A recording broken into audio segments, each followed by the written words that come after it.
Hello. Hello mga ka-uploader sa Pilipinas Market. Welcome back to my channel.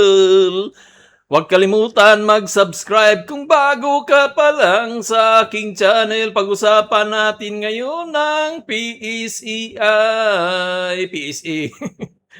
So down ang PSEI natin is 6,300. Down siya ng 0.23%. Wala yata, hindi yata natuwa ang mga foreign investor sa Suna, naging sana siguro. Sana. Ibisuna, sana na lang. So, yan po yung advance mga green, mga pinistock. Most active natin na kulay blue at pula. Yan sila. So, pag-usapan natin ang LTG, Asia, Aboitiz Equity, Jollibee, Robinson Land Corporation, MIG, at saka Hinebra San Miguel. Yan po ang ating napiling stock na i-review ngayong araw na ito. So, umpisa natin si Hinebra San Miguel, mga kabarangay Hinebra dyan. Nasa bullish flag tayo. Ang pattern na pinuporma ni Hinebra ay bullish flag at nandito tayo sa bottom ng channel. Up siya ng 1.07% ngayong araw na to. So last nating review dito, sabi natin pwede umangat, ganon-ganon, pero hindi. Bumaba siya, binalikan niya yung trend line natin. Tapos saka siya so ganon lang natin yan kasi bullish naman tayo palagi So ganyan pa rin yung pananaw natin na bullish flag. Yung bullish flag na yan, gamit na pattern talaga yan Ma-proven na yan siya ng pattern pero mabagal lang talaga dito sa Pilipinas. Sa US of America kasi ng mga gamit na gamit yan. Mabilis yung nila So kagabi sa US of America, merong 201% na umangat. Kaso lang late na tayo nakapasok naipit tayo dito sa So overall kagabi may win and loss kaso mas lamang ang loss. Ganon sa day trading, hindi palaging panalo So kailang yun, ganon talaga ang pag-day trade. Babawi na lang pag merong So yan si Hinebra San Miguel ay ang target price base sa bullish flag ay nasa 360. Kung si TradingView naman, titingnan natin yung target price ni TradingView ay wala siyang, meron siyang forecast sa 367, yung maximum na target price niya, which is malapit sa natin, sa bullish flag natin na pattern, na araw dito. So, yun, Yun ang patunay sa bullish flag. Mega World. Ano nangyari kay Mega World? Up siya ng 0.95% ngayon, Last nating review dito at pwedeng umangat dahil nasa nasa tawag niyan. Nasa ilalim ng trumpa na baliktad na channel Ganun yung trumpa So ibig sabihin niyan ay itong si ang target price natin ay nasa 3 yun yung natin. So ito si Mega World ay kailangan talaga niyang i-break itong mga linya na yan. May mga may resistant tayo banda dito. Yan sa taas na yan. Bandang bandang 2.23. At may support naman tayo dito sa baba. Yan. So ibig sabihin yan, ang presyo pwedeng gumanon at tapos mag-pullback. Baka magkonso-konso muna dito ng matagal. Dahil nga yung construction ngayon hindi pa gaanong may kagandahang So, Mega World Corporation Construction ba siya so doon yung natin mga residential to siya Ayan real estate, finance, so yung kanyang mga So doon siya sa real estate so medyo hindi pa gaanong ewan ko kung anong nangyari sa zona na yun na yung may pack silica kung magkaroon ba ng maraming trabaho. titingnan natin.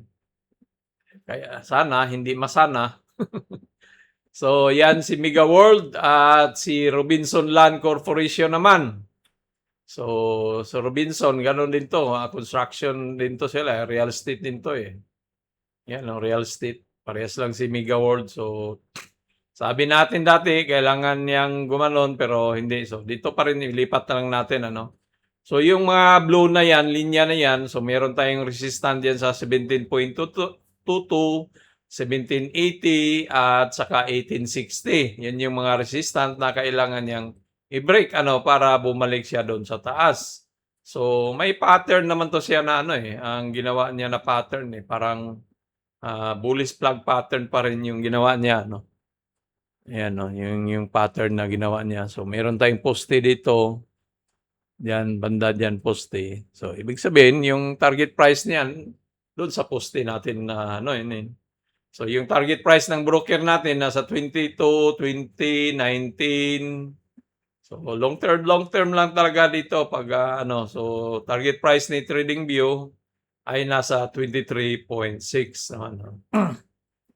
Yun lang, mabagal lang talaga sa Philippine stock market. Pero kaya kung ikaw nasa abroad, subukan mo US stock ano, ano, mag-invest doon, mga Apple, mga Tesla, Microsoft, kung baguhan ka pa ano, kung hindi ka pa gaanong ano. So Jollibee, last nating review dito, so medyo nakabawi na yata si Jollibee ano, kasi gusto niyang umangat na, eh. So doon pa rin natin, diyan pa rin yung ano natin kasi diyan lang siya banda pa, eh.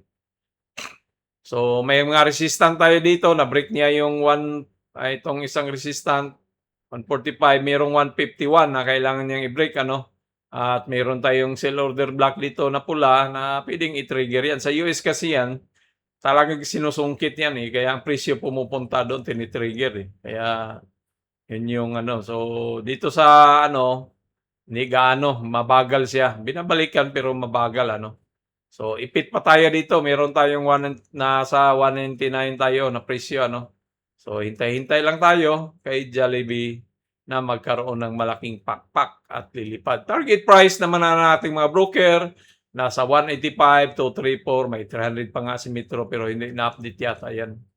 So, 'yan lang po ang ating Jollibee. Meron pa pala, dalawa, Asia-based Aboitiz Equity.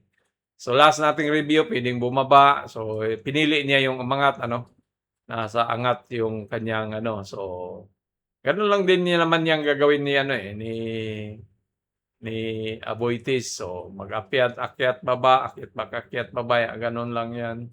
So, baka diyan, iusog na lang natin 'to. So, ganyan. So, kailangan niyang tumuloy doon. So, baka yun nga yung ano natin dito kay Jollibee, gagawa siya ng ano, Aboitiz gagawa siya ng Elliott wave, oh.